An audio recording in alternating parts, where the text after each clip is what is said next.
boa Olá, tudo noite. bem? Bem, boa A noite. gente vai falar um pouquinho sobre essa questão que eu acho que atinge a maioria das pessoas que resolvem sair do Brasil, né? E ir para algum outro país. O Uhum. que tu tem para nos contar? Por que a gente passa tantos altos e baixos quando a gente resolve sair do nosso país de origem?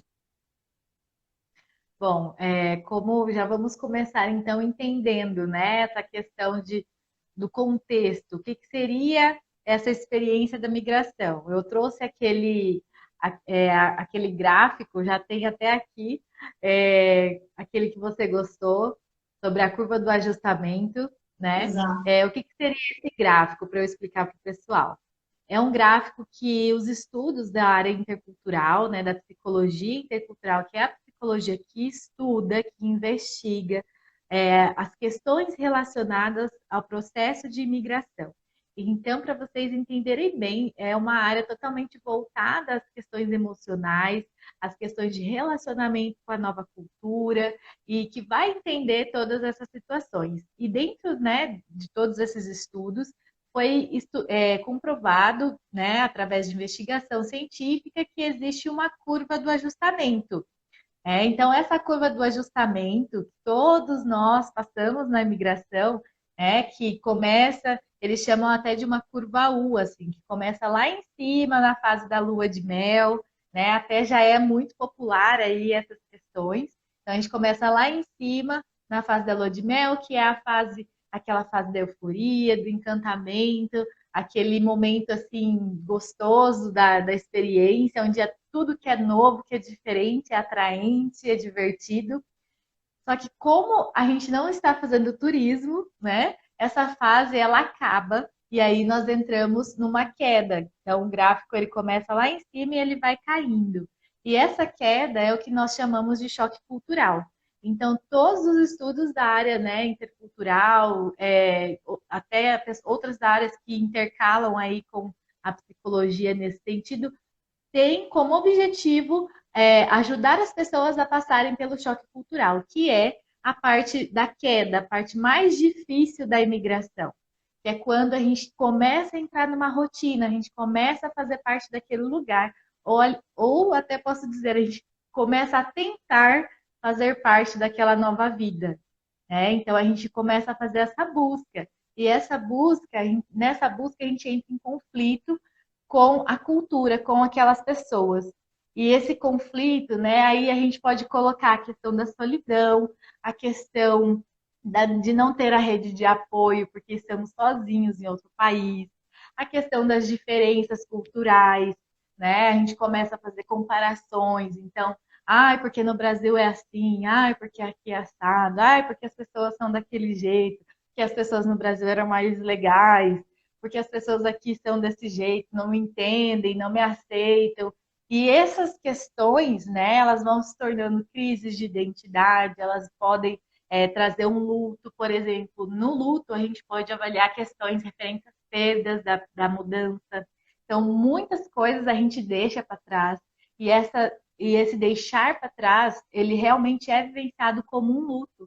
Né? A gente se deprime, a gente sente saudade do que queríamos ter, né, e não temos mais, de coisas simples, desde comida até relacionamentos, pessoas, até o clima, né, a falta do Uhum. sol, a questão mesmo do trabalho, né? Quantas pessoas aí pensando na família, né? Ou a esposa deixou um trabalho que gostava muito, ou o marido teve que deixar, ou os filhos, né? As crianças, os adolescentes perderam totalmente o grupo de pertencimento deles, e isso é vivido como um luto, né? E por isso que as pessoas se deprimem, por isso que a gente se entristece. Então, assim, tudo isso é acarretado nessa questão do choque cultural. E por isso que é a parte mais importante que a gente tem que entender. Imigrar é uma escolha, né, consciente às vezes não, mas é um processo que exige muito de nós. Então, esses altos e baixos que a gente chama, nada mais é o enfrentamento do choque cultural. Porque depois que nós conseguimos passar por essa fase E essa fase aí já entrando no tempo, né, de duração, que muitas pessoas, quanto tempo eu vou ficar nisso? Esse tempo depende muito de como essa pessoa tem recursos próprios de enfrentamento, como que ela está lidando com esse novo contexto. Então, muitas pessoas que têm um repertório bom de enfrentamento, que tem uma abertura para nova cultura, que fez uma escolha de mudança de vida consciente, né? Tipo, eu quero mudar, eu quero construir minha vida ali, independente do que eu vou deixar para trás. Né? Então, tudo isso influencia. Quanto mais a gente realmente está disposto a vivenciar essa mudança, mais fácil também. Então, essa questão do choque cultural, eu vejo que é o processo, né, que realmente é o mais difícil das pessoas vivenciarem. E o tempo de duração, pode durar, por exemplo, de 6 meses, né, até 2 anos, e tem casos até de pessoas que ficam 7 anos, 8 anos, já ouvi relatos, que não conseguiram ainda se sentirem adaptados, se sentirem bem naquele novo lugar. Então, por isso que existem daí inúmeras formas de enfrentamento né, que poderiam facilitar. Eu até trouxe aqui algumas coisas que a gente pode colocar para facilitar esse enfrentamento, mas acho que o importante é saber que não é uma mudança simples, não é uma, né, embarquei, cheguei lá do outro lado do mundo e está tudo bem, né? Não tem tem as partes positivas, mas não tem só aquele glamour, né, que geralmente no Brasil a gente tem em relação a morar em outro país, né? E eu acho que não ter esse conhecimento, por exemplo, é um trabalho de não estar realmente consciente, preparado para a mudança, né? A gente não pode usar isso como uma desculpa para não realizar a mudança, mas eu acho que quanto mais a gente saber o quanto que implica essa mudança, né, essa migração, o quão complexo ela é, mais preparado a gente vai estar para fazer, né, realmente a mudança de país. Então, nesse sentido.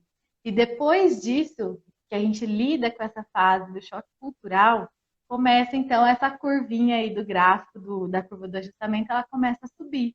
E aí nós iremos já para o próximo passo, que é o ajustamento, onde a gente vai ter estratégias, né, de adaptação, e aí a gente, cada pessoa vai ter uma forma diferente, né, de tentar se adaptar, morar naquele lugar. Então, aí a gente, baseado nos estudos, a gente tem a questão daquela pessoa que assimila totalmente a nova cultura, né? E esquece muito a identidade brasileira, não fala mais a língua portuguesa. Então, isso é quando realmente a pessoa assimila totalmente aquela cultura. Ela acha que ela precisa fazer esse processo para poder se adaptar. E ela consegue se adaptar, né? Mas não é o processo mais recomendado, porque nessa questão de tentar se encaixar e assimilar totalmente essa nova cultura, ela deixa muito dela para trás. E isso pode trazer malefícios, né, a nível psicológico, nesse tipo de adaptação. Uma outra adaptação é a questão da separação, que a gente muito vê, assim, não sei se vocês já perceberam, que é a questão da gente se fechar muito na cultura, na comunidade brasileira que está no exterior, né? Então, assim, eu não aprendo a língua local, eu me fecho totalmente para a cultura local, para as coisas novas. E só convivo com pessoas da minha comunidade brasileira. Isso também é uma forma de se adaptar, né? As pessoas vivem, tem gente que vive 10, 15 anos no lugar e realmente não consegue participar da comunidade, da vida ativa ali. Então, não é também uma estratégia recomendada, né? É possível se adaptar dessa forma? Sim, mas não é recomendado, porque se perde muito nisso, né? Como essa pessoa vai conseguir, por exemplo, entrar no mercado de trabalho, vai conseguir fazer algum estudo, vai aprender alguma coisa ali, né? Se ela não se permitir conhecer, se abrir para essa nova cultura. Então, essa também não é uma estratégia muito boa. A outra estratégia é aquela que a pessoa realmente fica à margem de tudo que está acontecendo, né? Então, ela não é nem de lá, nem de cá, fica ali na margem, no meio. Isso acontece em muitos casos, por exemplo, de irregularidade. Quando a pessoa não ela não pode fazer parte daquela nova sociedade por questões, por exemplo, de documentação financeira, né, coisas relacionadas a esse tipo, mas ela também não pode voltar para o Brasil, ou ela não quer voltar para o Brasil. Então, ela fica sempre ali pisando em ovos, né? Estou aqui, mas não posso viver de verdade esse lugar, né? Então, isso também não é muito bem recomendado, tem muitos efeitos. É o que é, assim, é o mais difícil da imigração, eu poderia dizer. É a pior das estratégias para se morar em outro país, é viver dessa forma, né? Os prejuízos emocionais são muito grandes, mas tem muitas pessoas que se arriscam, né, por diversos motivos pessoais e se adaptam no novo país dessa forma também. Né? E, então, onde seria a melhor forma de fazer esse ajustamento? Né? De acordo com todos esses estudos, o que foi analisado é a questão da integração, que é quando a gente realmente tem condições de ficar naquela cultura, naquele novo país, a gente se abre para aprender coisas novas, a gente adiciona coisas novas na nossa bagagem, a nossa identidade, e também a gente mantém a nossa identidade de origem, a nossa cultura de origem, né? E aí nós fazemos essa ponte intercultural que a gente chama, a gente se transforma numa pessoa mais ampliada, né? Uma pessoa que tem os dois lados, né? Aquela criança que é bilíngue, aquela cultura que é brasileira e também irlandesa, né? Então, assim, esse tipo de adaptação é a adaptação mais favorável para nós, né? Para nossa, a nível mental, a nível emocional, porque assim a gente consegue se manter, né, a nossa essência e a gente também consegue se inserir naquela nova comunidade, né, mantendo esses dois lados. E depois, então, dessa questão do ajustamento, de buscar uma forma para se adaptar entre a parte do domínio completo, né? Que a gente chama daí que é aquela pessoa que consegue se manter vivendo no outro país por muitos e muitos anos. Acho que seria mais ou menos isso. E eu trouxe outras questões, mas se vocês quiserem perguntar alguma coisa. A gente quis trazer realmente esse tema, né, porque muitos dos nossos clientes acabam ficando na Europa. E quando a gente veio também, isso aconteceu conosco, o planejamento, a gente tem um planejamento, né? E a gente foca muito esse planejamento, e nós conversamos sobre isso, mas na questão financeira, como eu vou me manter, né? Como que vai ser a minha vida lá e tal, mas tu não te atenta tanto nessa questão emocional, nem a tua, nem a dos filhos. A gente acha que um país muito melhor, um país muito mais desenvolvido, né? Porque a gente começa naquela fase toda em mel. Então, num país muito melhor, muito mais desenvolvido, é claro, é óbvio que vão se adaptar. Né? E muitas vezes não acontece. Ou se acontece, leva um tempo e às vezes tu não está preparado e não dá conta daquilo ali. Né? E claro, gera todo um sofrimento, muitas vezes a desistência, né? As pessoas acabam não se adaptando e querendo voltar para o seu país de origem. Então, baseado nessas situações que a gente acaba evidenciando, é que a gente quis trazer esse assunto, que eu acho super importante. Né? Não é só a questão financeira, não é só a questão do aprendizado, não é só a questão da língua, né? Tem uma série de questões envolvidas. E eu queria que falasse um pouquinho na parte das dificuldades emocionais. Quais são os sentimentos para as pessoas identificarem quais fases elas estão passando e quais sentimentos está gerando cada fase. Uhum. Bom, como eu tinha explicado ali na parte do choque cultural, né? Eu acho que isso que vocês estão falando é super válido realmente para pessoas verem a importância, né? Para as pessoas entenderem a importância dessa preparação emocional, dessa preparação também intercultural, né? Porque a questão é que a vida vai mudar, né? Você não vai mais viver da forma brasileira. Então, entender que você está se inserindo numa nova cultura e que isso vai ter um impacto enorme, né, na sua vida, nas questões emocionais, é preciso se abrir já antes mesmo de sair do Brasil para esse novo lugar. Então, é um trabalho mesmo preventivo, como você falou.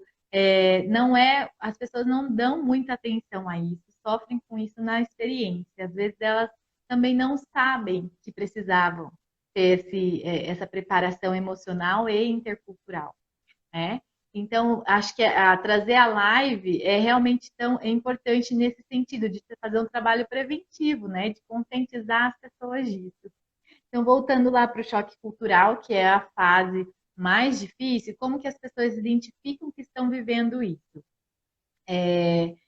Eu vejo que não é muito difícil identificar, porque realmente a fase da lua de mel é aquela fase assim super alta astral, que a gente está super feliz, que o lugar é muito interessante, é muito legal, né? E a fase do choque cultural, que é quando as duas culturas, né, entram em conflito, e aí a gente não está falando a nível de cultura assim ampliada, né? A gente está falando do conflito nosso com esse lugar, sabe? Do conflito diário, de você ir pedir um pão na padaria e não conseguir e se frustrar com isso, e trazer isso para o lado emocional, de você não conseguir tirar o dinheiro do caixa eletrônico e ficar extremamente estressado, sabe? Porque esse processo, né, de reaprendizagem a gente tem que aprender a viver de novo. Vocês sabem do que eu estou falando, Uhum. né? Realmente Sim. é esse exercício, assim, tudo é muito difícil, parece, sabe? Viver é muito difícil aí nesse novo contexto, né? Como fazer compras, resolver um processo burocrático, pegar um transporte, aprender a língua, aprender os códigos, o jeito que essas pessoas se comunicam, sabe? Vai exigir muito emocionalmente. Então, assim, quando a gente aprende estratégias interculturais, né, que aí entra a comunicação, então é eu tentar olhar para aquilo que está sendo, né, compreender aquilo que está sendo dito, não do ponto de vista, por exemplo, nosso enquanto brasileiro, mas do ponto de vista de quem está falando, por exemplo. Esse é um ótimo exercício para a gente conseguir ter uma comunicação que faça sentido, né? Um exemplo, né, para ficar mais claro, por exemplo, assim, porque os alemães são muito frios, eles falam muito duros, eles são muito diretos, né? Mas será que isso é algo realmente pessoal? Será que ele está sendo grosso mesmo com você? Ou será que é a forma dele se expressar? Então, quando a gente se abre para ter essa curiosidade, para tentar compreender esse ponto, esse outro ponto de vista, essa outra maneira de pensar, a gente não se afeta emocionalmente, a gente aceita com muito mais facilidade. Então, tudo isso é um trabalho de entender, né? Por isso que chama intercultural, de entender este outro lugar. A nível emocional, realmente, talvez, identificar assim, eu estou ficando muito estressado com esses aprendizados, sabe? Eu estou com medo de falar essa nova língua. Esse clima, ele está me deixando mais deprimido, sabe? Como que será que não tem a ver com a falta da rede de apoio, né? Estou me sentindo muito isolada, muito sozinha. O que dá para fazer, né? E aí, a partir disso, de reconhecer, né, essas dificuldades e buscar uma forma. Essa proatividade, né, que eu chamo que todo imigrante, toda pessoa que migra, indiferente dos motivos, ela precisa ser empreendedora. Eu acho que todos os migrantes são empreendedores de vida. Então, assim, identificou uma dificuldade, um problema, se sentiu assim, ficou uma semana trancada em casa, 2 semanas trancada em casa, não falou com ninguém, está com medo de se expor, está com medo de errar, sabe? E está se sentindo muito sozinho, isso é um problema. Então, como que a gente vai fazer para resolver isso? Eu vou ficar sentindo isso, né? Vou nadar, nadar e morrer na praia, né? Tipo, faço todo o planejamento de migração, mudo e vou ficar ali. Então, essa proatividade de ir buscar, entender o que está acontecendo, de buscar ajuda, porque quando a gente fala da rede de apoio é super importante, não é só ter um amigo, mas é buscar profissionais que possam auxiliar nesse momento, né? Tudo isso faz muita diferença. Entender que não é um processo, não é coisa que muita gente fala assim, nossa, Dani, eu achei o seu perfil do Instagram e comecei a identificar coisas difíceis que eu estou passando e que eu achei que não era normal, assim, eu achei que era normal, achei que era que ia passar, que eu não entendia por que que isso estava acontecendo. E agora que você falou, eu percebi. Então, assim, às vezes, realmente a pessoa não consegue identificar que é um problema do lugar, problema da mudança, sabe? Então, quando a gente se sensibiliza para perceber que a mudança ela realmente tem um efeito, a gente já está muito mais aberto, né? Para entender, para buscar uma forma de resolver, e é realmente uma consciência. Né? Eu fui impactada por isso, mas existem formas de solucionar.